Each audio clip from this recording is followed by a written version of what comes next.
Brightcom group या BCG digital advertising technology industry का एक प्लेयर है। यह company programmatic advertising, artificial intelligence और डेटा एनालिटिक्स का इस्तेमाल करके एडवर्टाइजर्स को उनके टारगेट ऑडियंस से जोड़ती है। जैसे जैसे ट्रेडिशनल मीडिया से डिजिटल प्लेटफॉर्म्स पर एडवर्टाइजिंग खर्चा बढ़ रहा है, वैसे वैसे इस सेक्टर में अच्छी ग्रोथ देखने को मिल रही है। लेकिन एक फलते फूलते इंडस्ट्री का हिस्सा होने के बावजूद ब्राइटकॉम ग्रुप को कई चुनौतियों का सामना करना पड़ रहा है, जिससे उसकी परफॉर्मेंस पर असर पड़ा है और उसके भविष्य पर सवाल उठ रहे हैं। ब्राइटकॉम का बिजनेस मॉडल टेक्नोलॉजी का इस्तेमाल करके एड प्लेसमेंट को ऑन ऑप्टिमाइज करने और एडवर्टाइजर्स के लिए रिटर्न्स को मैक्सिमाइज करने पर केंद्रित है।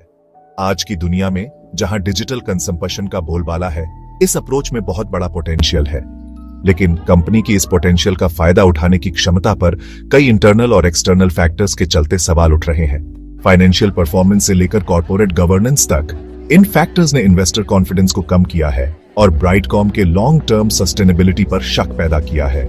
जैसे जैसे डिजिटल एडवर्टाइजिंग की दुनिया तेजी से बदल रही है, ब्राइटकॉम ग्रुप एक मुश्किल मोड़ पर है और उसे इस कंपेटिटिव मार्केट में अपनी जगह बनाने के लिए इन चुनौतियों का डटकर सामना करना होगा। किसी भी कंपनी की फाइनेंशियल हेल्थ और ग्रोथ को समझने के लिए उसके रेवेन्यू और प्रॉफिटेबिलिटी ट्रेंड्स को एनालाइज करना बहुत जरूरी है। ब्राइटकॉम ग्रुप के केस में जो तस्वीर सामने आती है वो इनकंसिस्टेंसी और वॉलेटिलिटी की है, जिससे उसके लॉन्ग टर्म प्रोस्पेक्ट्स के बारे में कोई पक्का निष्कर्ष निकालना मुश्किल हो जाता है। एक तरफ कुछ क्वार्टर्स में अच्छी ग्रोथ देखी गई है। उदाहरण के लिए फिस्कल ईयर 2024-25 के दूसरे क्वार्टर में ब्राइटकॉम ग्रुप ने प्रॉफिट बिफोर टैक्स में 45.2% और नेट सेल्स में 25.4% की बढ़ोतरी दर्ज की। ये आंकड़े बताते हैं कि कंपनी अच्छे फाइनेंशियल रिजल्ट्स देने में सक्षम है। लेकिन कंपनी की लंबे समय की परफॉर्मेंस पर गौर करने पर ये पॉजिटिव रिजल्ट्स थोड़े धुंधले पड़ जाते हैं। उसी फिस्कल ईयर के पहले 9 महीनों में ब्राइटकॉम ग्रुप की नेट सेल्स साल दर साल 45% कम हो गई, जबकि उसका प्रॉफिट आफ्टर टैक्स 50% गिर गया। यह बड़ा अंतर ब्राइटकॉम की फाइनेंशियल परफॉर्मेंस में मौजूद वॉलेटिलिटी को दर्शाता है। इसके अलावा कंपनी का रिटर्न ऑन इक्विटी 22% और return on assets 19.22% share holder investment और एसेट्स के इस्तेमाल में कुछ हद तक एफिशिएंसी तो दिखाते हैं, लेकिन ये सस्टेनेबल प्रॉफिटेबिलिटी की गारंटी नहीं देते। डिजिटल एडवर्टाइजिंग लैंडस्केप में ब्राइटकॉम ग्रुप की पोजीशन को पूरी तरह से समझने के लिए हमें उसके कॉम्पिटिटर्स को एनालाइज करना बहुत जरूरी है। डिजिटल एडवर्टाइजिंग इंडस्ट्री बहुत कॉम्पिटिटिव है, जिसमें गूगल, मेटा, पहले फेसबुक और दी ट्रेड डेस्क जैसे बड़े प्लेयर्स ग्लोबल मार्केट में राज करते हैं। ये companies innovation, data driven advertising और स्केलेबिलिटी में बेंचमार्क सेट करती है, जिससे ब्राइटकॉम जैसे छोटे प्लेयर्स के लिए मार्केट शेयर हासिल करना मुश्किल हो जाता है। हालांकि रीजनल लेवल पर ब्राइटकॉम ग्रुप एफएल इंडिया और इनमोबी जैसी कंपनीज से कंपटीशन करता है, जिन्होंने अच्छी ग्रोथ दिखाई है। उदाहरण के लिए एफएल इंडिया अपने कंज्यूमर इंटेलिजेंस प्लेटफॉर्म का इस्तेमाल करके रेवेन्यू और प्रॉफिट में लगातार ग्रोथ कर रही है। दूसरी तरफ इनमोबी मोबाइल एडवर्टाइजिंग में पायोनियर रही है और एआई ड्रिवन एड सॉल्यूशंस और ग्लोबल टेक जायंट्स के साथ पार्टनरशिप के जरिए इनोवेट कर रही है। जब इन सबको एक साथ कंपेयर करते हैं तो ब्राइटकॉम ग्रुप इनोवेशन और एडेप्टेबिलिटी के मामले में पीछे दिखाई देता है। हालांकि इसके फाइनेंशियल नंबर्स समय समय पर ग्रोथ दिखाते हैं, लेकिन एफएल इंडिया जैसी कंपनीज ने अपने परफॉर्मेंस में ज्यादा स्टेबिलिटी और सस्टेनेबिलिटी दिखाई है। इसके अलावा हाई प्रोफाइल क्लाइंट्स को अट्रैक्ट करने और नए टेक्नोलॉजी में इन्वेस्ट करने की इन कॉम्पिटिटर्स की क्षमता उन्हें इंडस्ट्री ट्रेंड्स का फायदा उठाने के लिए मजबूत पोजीशन में रखती है।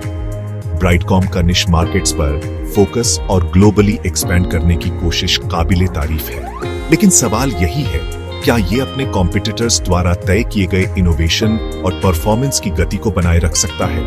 कंपनी की लॉन्ग टर्म वायबिलिटी और ग्रोथ पोटेंशियल का मूल्यांकन करते समय यह एक महत्वपूर्ण पहलू है। गैप 2S प्रमोटर होल्डिंग्स और शेयर होल्डिंग पैटर्न्स कंपनी के गवर्नेंस और इन्वेस्टर कॉन्फिडेंस के बारे में बहुत कुछ बताते हैं। ब्राइटकॉम ग्रुप के लिए यह चीज खास तौर पे इंपॉर्टेंट है। प्रमोटर्स, जो कि अक्सर कंपनी के फाउंडर्स या मेजर स्टेक होल्डर्स होते हैं, कंपनी की स्ट्रैटेजी डिसाइड करने में बहुत बड़ा रोल प्ले करते हैं। लेटेस्ट फाइलिंग्स के हिसाब से ब्राइटकॉम ग्रुप की प्रमोटर होल्डिंग्स लगभग 18.47% है।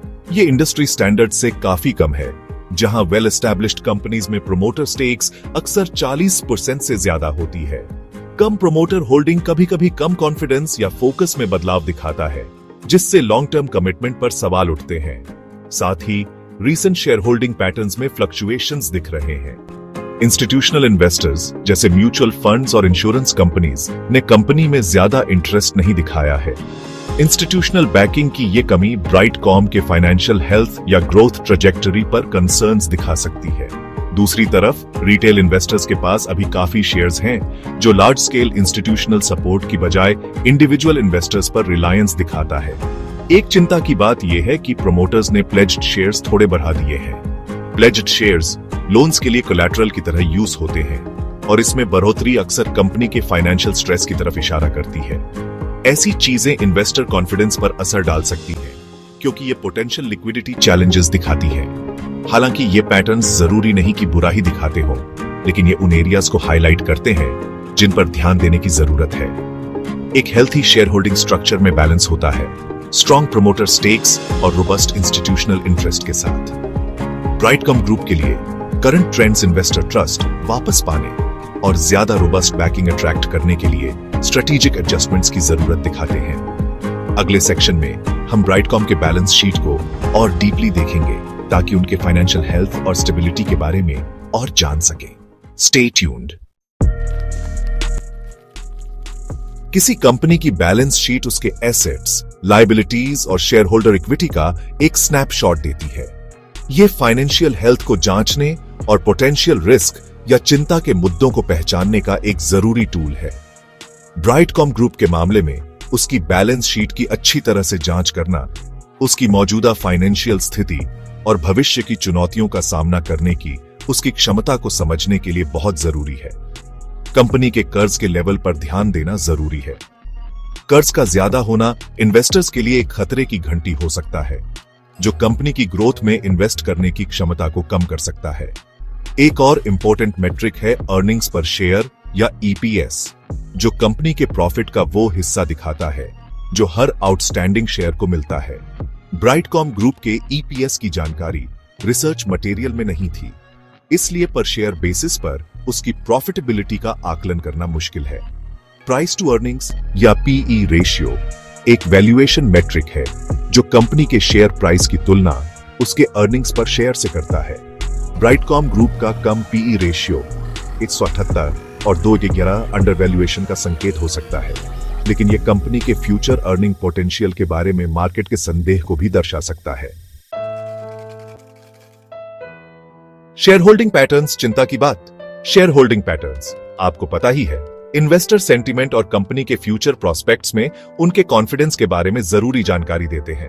ब्राइटकॉम ग्रुप के मामले में प्रमोटर और इंस्टीट्यूशनल होल्डिंग्स के हालिया ट्रेंड्स ने चिंता बढ़ा दी है और उसके लॉन्ग टर्म वायबिलिटी पर सवाल खड़े कर दिए हैं। सबसे ज्यादा चिंता की बात यह है कि कंपनी में प्रमोटर होल्डिंग बिल्कुल भी नहीं है। 0% प्रमोटर होल्डिंग के साथ इन्वेस्टर्स कंपनी के फाउंडर्स की कमिटमेंट और उनके विजन के बारे में सोच में पड़ गए हैं। इसके अलावा इंस्टीट्यूशनल इन्वेस्टर्स, जिन्हें आमतौर पर मार्केट के जानकार माना जाता है, वो भी ब्राइटकॉम ग्रुप से अपना पैसा निकाल रहे हैं।